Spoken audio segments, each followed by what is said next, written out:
안녕하세요. 사랑침례교회 정동수 목사입니다. 한국 좌파가 그렇게 닮고 싶어 하던 나라, 스웨덴이라고 한 나라, 사회주의 천국이 무너지고 있습니다. 오늘은 잠시 스웨덴 이야기를 하도록 하겠습니다. 스웨덴은 사회주의의 모범생 국가였습니다. 좌파들이 입에 달고 살던 이상적인 복지국가, 북유럽의 천국이 바로 스웨덴입니다. 무상의료, 무상교육, 1년이 넘는 유급 휴가휴직, 5주 유급 휴가, 세계 최고의 양성평등.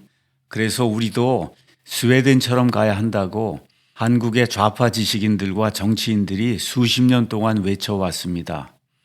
오늘은 한쪽으로 치우치지 않고 좋은 면과 어두운 면을 함께 보도록 하겠습니다. 그러나 이러한 그 균형 속에서도 분명히 드러나는 진실이 있습니다. 그 진실을 이 나라에 사는 국민들이 정확하게 봐야 앞으로 이 나라의 운명이 제대로 결정이 될 수 있습니다. 먼저 스웨덴의 무상의료를 보도록 하겠습니다. 공정하게 말씀드리자면 스웨덴 국민의 약 75%가 자기 나라 의료 시스템에 만족한다고 답합니다. OECD 평균인 64%보다 훨씬 높습니다.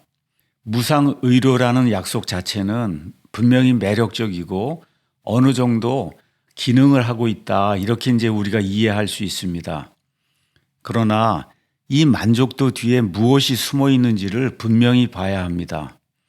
2025년에 스웨덴 정부가 자체 조사를 했는데 국민의 68%가 의료의 가장 큰 문제로 의사와 간호사 부족을 꼽았습니다. 만족과 위기가 동시에 존재하는 것입니다. 사람들은 평소에는 만족하다가 정작 본인이 큰 병에 걸려 의사를 만나야 할 때가 되어서야 시스템의 한계를 발견합니다. 스웨덴은 2010년에 의료보장법을 만들어서 90일 안에 전문의 진료와 수술을 약속했습니다. 그러나 현실은 너무나 많이 다릅니다. 전문의 대기 시간 90일 이상이 흔하고 응급실은 평균 6시간, 심하면 8시간에서 12시간을 기다려야 됩니다. 백내장 수술은 평균 2달이 걸리고 환자의 60% 이상이 석 달 넘게 기다려야 합니다. 한국에서는 동네 안과에서 일주일이면 받는 그런 수술입니다. 여기서 사회주의 의료의 본질이 드러납니다.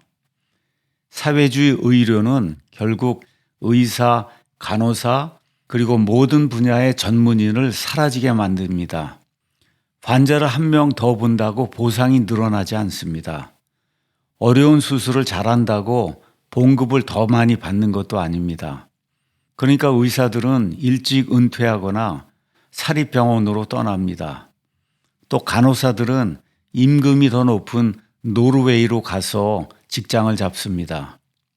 그래서 스웨덴 정부가 어떻게 대응을 했느냐? 돈을 더 많이 퍼부었습니다. 그래서 2025년 한 해에만 의료 대기 단축을 위해서 약 9조 5천억 원을 추가로 부어넣었습니다. 그런데 효과는 매우 제한적입니다. 왜 그러냐? 돈이 부족한 게 아니라 의사, 간호사 등 전문인이 없기 때문입니다. 그래서 결국 무슨 일이 일어났습니까? 스웨덴 국민의 13%에서 20%가 사보험에 가입해서 사립병원으로 갑니다. 무상의료의 긴 줄이 너무 기니까 이것을 돈으로 해결하는 것입니다. 잘 들어보시기 바랍니다. 평등을 추구한 결과가 이중 시스템으로 나타나고 있습니다. 자, 이렇게 모든 무상복지를 굴리려면 무엇이 필요합니까? 당연히 돈이 필요하죠. 그래서 스웨덴은 세금을 거둬들이는데 살인적 수준의 세금을 거두어 드립니다. 스웨덴의 최고 소득세율은 국세하고 지방세를 합쳐서 55%에서 57%입니다. 지방소득세 평균이 32%입니다. 그것도 많이 돈을 버는 사람만 내는 것이 아니고 한국 돈으로 연간 7,500만 원 정도 평범한 회사원 부장급 연봉부터 이 세금이 적용됩니다. 부가가치세는 무려 25%입니다. 한국의 부가세 10%의 2배 반입니다. 거기에 고용주가 부담하는 사회보장세가 약 31%. 이래서 이 모든 거를 다 합치면은 놀라지 마시기 바랍니다. 스웨덴의 직장인은 자기가 만들어내는 가치의 절반 이상을 정부에 빼앗기고 살아갑니다. 한때는 부유세도 있었습니다. 부유세를 설치하니까 어떤 일이 생기냐. 이케아의 창업자 캄프라드가 1973년에 스위스로 떠났습니다. 노래를 잘하던 아바 그룹의 멤버들도 떠났습니다. 여러 창업자 가문들이 영국으로 떠났습니다. 이것은 너무나 공통적인 패턴입니다. 부자를 쥐어짜면 부자는 그 나라를 떠나버리고 결국 남는 것은 빈 금고만 남는다. 이런 사실을 스웨덴이 뒤늦게 깨닫고 2007년에 부유세를 폐지했습니다. 다시 한번 말씀드립니다. 2025년 스웨덴 정부는 복지 남용 방지와 근로중심 원칙을 강조하기 시작했습니다. 이것은 무슨 말이냐? 사회주의 이대로 나가면 나라가 망한다. 이거를 스웨덴 정부가 스스로 인정하기 시작한 겁니다. 그런데 한번 자리 잡은 고세금의 그 구조, 의존 문화 이런 거는 쉽게 바뀌지 않습니다. 이제 가장 충격적인 부분을 보겠습니다. 스웨덴은 지금 유럽에서 총기 사망률이 가장 높은 나라 중 하나가 되었습니다. 인구가 1,000만 명밖에 안 되는 작은 나라인데 2022년 한 해에 391건의 총격 사건이 발생했고 62명이 죽임을 당했습니다. 2023년에는 149건의 폭발 사건이 생겼는데 이건 말 그대로 폭탄이 터지는 겁니다. 유럽 한복판 평화의 시기에 스웨덴에서 왜 이렇게 총격 사건이 많이 발생하고 폭탄이 터지느냐. 매주 한 명 이상이 갱단의 총에 의해서 죽임을 당하는 그런 나라가 됐습니다. 더 충격적인 것은 이러한 일을 하는 가해자들의 나이입니다. 12살, 13살 어린아이들이 청부살인에 가담한 사례가 보고가 되고 있습니다. 다시 말해 갱단이 미성년자를 고용해서 살인을 시킵니다. 어른이 잡히면 형이 무거우니까 형사 책임 연령 미만의 아이들에게 조그만 돈을 주고 사람을 죽이게 시킵니다. 2024년에 스웨덴 경찰이 공식적으로 확인한 사실입니다. 상황이 얼마나 심각하냐.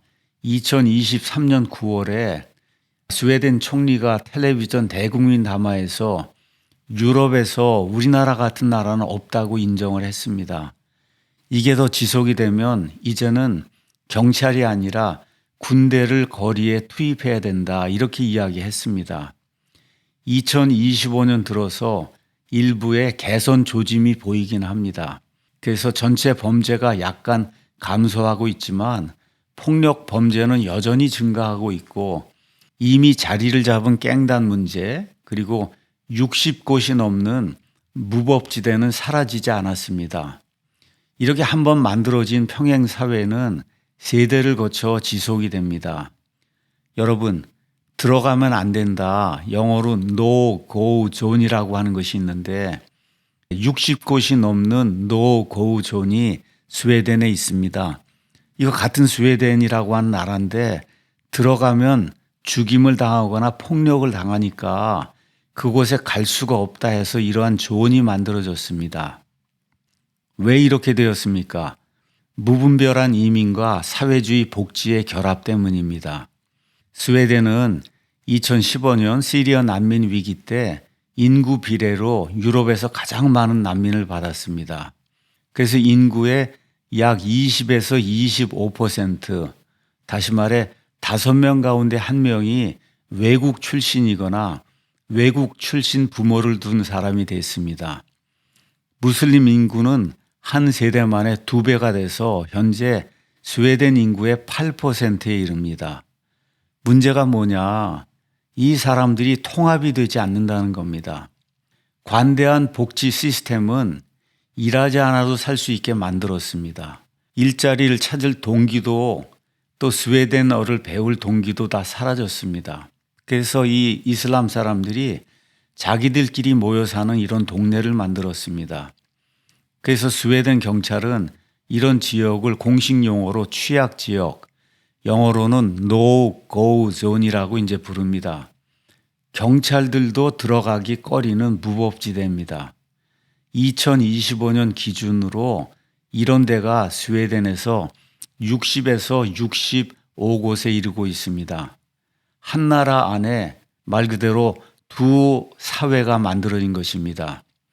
스웨덴 법이 적용이 되지 않고 자기들끼리의 부족 율법, 사실상 이슬람의 샤리아 법이 적용이 되는 이러한 동네입니다. 스웨덴 정부도 이제 할 수 없어서 이민 제한을 검토하고 있지만 너무 늦었다는 평가가 지배적입니다. 자, 그러면 여러분, 한국은 지금 어디로 가고 있습니까? 이재명 정부는 2026년 2월에 의대 정원을 5년 동안 3,342명 증원한다는 발표를 했습니다. 그런데 늘어나는 인원의 100%를 지역 의사제로 묶었습니다. 등록금, 생활비를 정부가 주는 대신 졸업 후에 10년간 정부가 지정한 시골에서 의무 복무하는 제도입니다. 또 충격적인 것이 공공의대라고 하는 건데 2030년 개교할 이 대학원은 졸업 후에 15년 동안 의무 복무를 부과합니다. 이것이 무슨 뜻입니까? 의사를 국가의 노예로 만드는 것입니다. 자기 인생을 자기가 결정할 수 없는 의사가 우수한 의사가 될 수 있겠습니까? 그러면 우수한 사람이 의대에 가겠습니까? 이것이 바로 스웨덴이 걸어갔던 길입니다. 세금도 마찬가지입니다. 종부세, 양도소득세 최고 75%, 상속세 최고 60%, 건강보험료 매년 인상, 국민연금 인상, 이건 모두가 다 세금을 올리는 겁니다. 한국 부채는 이미 1200조 원을 넘었고 가계 부채는 GDP 대비 세계 최고 수준입니다. 더 놀라운 것은 출산율이 0.7명입니다. 남자와 여자 두 사람이 결혼을 해서 최소한 2명을 낳아야 사회의 인구가 유지가 되는데 지금 0.7명을 낳아서 세계 최저입니다. 스웨덴의 1.5명의 반도 안 됩니다. 그래서 지금 대한민국은 스웨덴이 50년 걸려서 간 길을 5년 만에 압축해서 가고 있습니다. 여기서 끝이 아닙니다.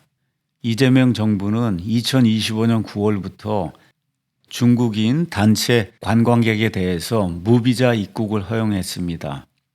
중국 공산당 통치 아래에 있는 14억 명에게 한국이 사실상 문을 활짝 열어준 것입니다. 그 가운데 누가 들어오는지 사실 한국 정부는 통제할 수 없습니다. 중국이 한국에 무슨 짓을 했습니까? 사드 보복하고 한한령 내리고 동북 공정을 통해 역사를 왜곡하고 그래서 지금 미국 트럼프 행정부는 중국인 비자를 더 까다롭게 막고 있는데 미국의 동맹국이라고 하는 한국은 완전히 거꾸로 가고 있습니다. 또 여기에 파키스탄 같은 이슬람 국가에 대한 비자 완화까지 추진하고 있습니다. 이미 한국 곳곳에 모스크가 들어서고 외국인 노동자를 따라 무슬림 인구가 빠르게 늘어나고 있습니다. 스웨덴에 이렇게 60곳이 넘는 노고우존을 만든 그 출발이 바로 이렇게 무분별하게 이슬람 국민들을 나라에 들여온 것, 이것이 그 출발점이 되었습니다.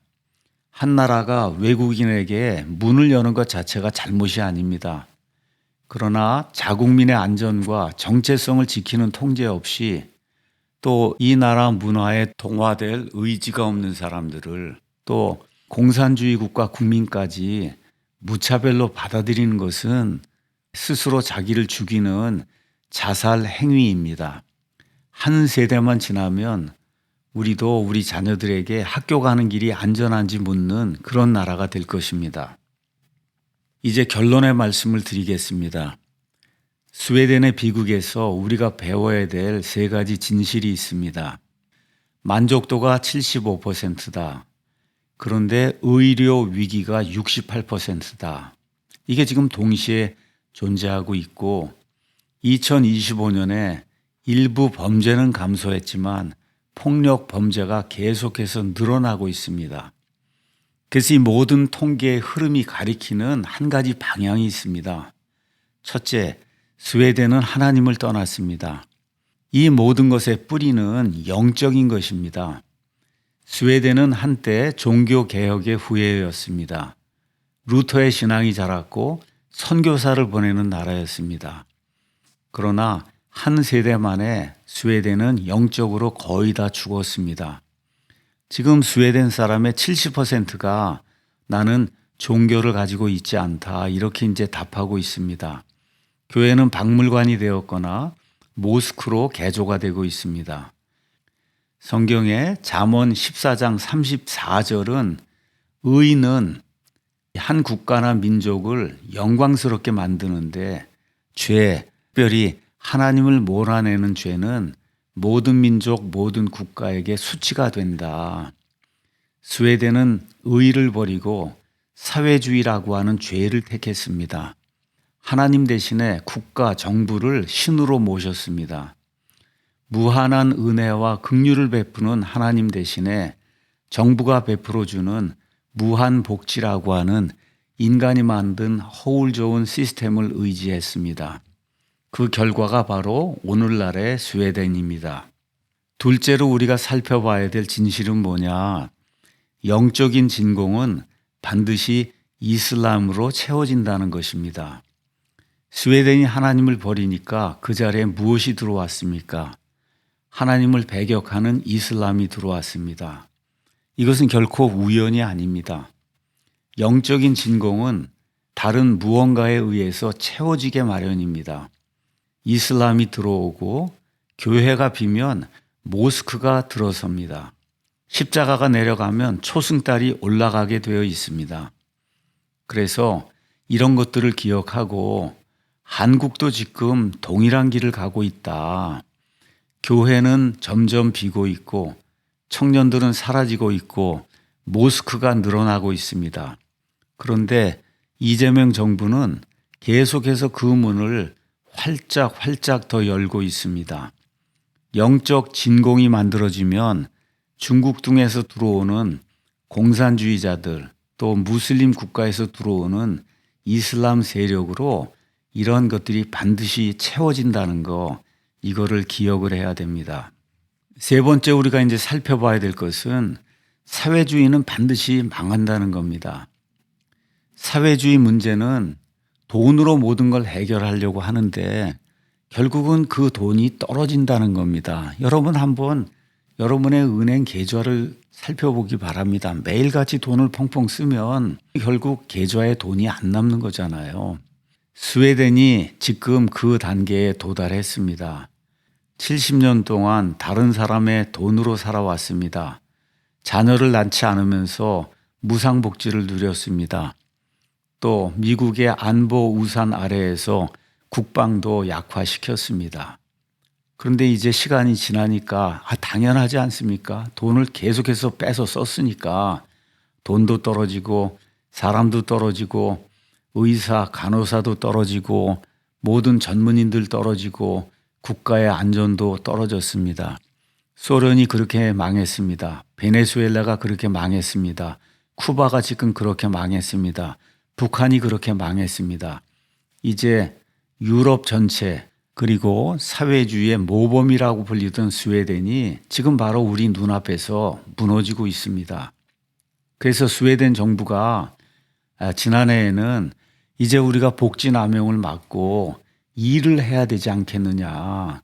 일을 하지 않고 생산을 하지 않는데 어떻게 더 이상 이렇게 무료 시스템을 유지할 수 있느냐라고 인정을 하기 시작했습니다. 그런데 한번 이렇게 사회주의로 들어서면 되돌아오는 길이 정말 어렵습니다. 사회주의는 단순한 경제 정책이 아닙니다. 여러분 기억해야 됩니다. 하나님 대신에 정부를 우상으로 만들어서 우상을 숭배하는 겁니다. 그런데 그 우상은 반드시 무너집니다. 잠언 14장 12절 가서 보시면 어떤 길은 사람이 보기에 옳은데 그 길들의 끝은 사망이다. 지금 사회주의가 딱 이런 꼴입니다. 그래서 대한민국 국민 여러분께서 스웨덴의 현실을 직시해야 됩니다. 의료 시스템 등 무료로 주어지고 있는 이런 시스템이 망가지고 있습니다. 거리에서 폭탄이 터지고 무법지대가 60곳이 넘고 할 수 없어서 부자들은 다 다른 나라로 이민을 가고 교회는 모스크로 바뀌고 젊은 아이들이 살인 범죄를 저지르고 여러분 이게 사회주의의 끝이라는 거 이거를 꼭 기억을 해야 됩니다. 그런데 문제는 지금 대한민국이 정확히 그 길로 가고 있습니다. 그것도 훨씬 더 빠르게 의사를 국가의 노예로 만들고 부동산 가진 사람의 재산을 빼앗고 자녀들에게 물려주는 그 재산의 절반을 가져가고 중국인들, 무슬림들에게 무비자로 문을 열고 그 결과 교회가 텅텅 비게 되고 출산율이 0.7명으로 떨어졌습니다. 그래서 우리 대한민국에 살고 있는 예수님 믿는 사람들, 목사님들이 회개하고 돌이켜야 합니다. 역대기야 7장 14절 말씀, 내 이름으로 불리는 내 백성이 자기를 낮추고 기도하고 내 얼굴을 구하고 자기들의 그 사악한 길들을 버리고 돌아서면 그때 내가 하나님이 하늘에서부터 듣고 그들의 죄들 이걸 다 용서하고 그들의 땅을 고쳐주겠다. 하나님께서 분명히 그렇게 말씀하셨으니까 우리가 이런 것들을 꼭 기억을 하고 깨어나야 됩니다. 하나님께로 돌아가야 됩니다. 사회주의, 공산주의, 유토피아 이런 거짓 약속을 다 쓰레기통에 갖다 버리고 가정을 회복하고 자녀를 낳고 교회를 세우고 하나님께로 돌이켜서 예수 그리스도의 진리의 영 성령님께서 우리 안에 들어오셔야 대한민국이 살아날 수 있습니다. 지금 같은 현상이 조금 더 진행이 되면 앞으로는 되돌릴 수가 없어요. 스웨덴하고 똑같은 나라가 됩니다. 하나님께서 이 나라를 이승만이라고 하는 하나님의 사람을 통해 세워주셨습니다. 그리고 지난 7, 80년 동안 이 나라를 정말 아름다운 나라로 만들어 주셨습니다. 이 나라를 지키기 위해서 예수 그리스도께서 이 땅에서 흥왕하실 수 있도록 예수님의 복음을 마음대로 전할 수 있는 그런 좋은 나라로 남을 수 있도록 저와 여러분이 간절히 기도하고 하나님의 은혜를 구할 때 하나님께서 하만이나 아합 같은 이런 사악한 자들을 제거해 주시고 좋은 지도자들을 주셔서 이 나라가 하나님이 기뻐하시는 그런 나라로 굳건하게 유지될 수 있을 것으로 저는 굳건히 믿고 있습니다. 같이 간절히 기도합시다.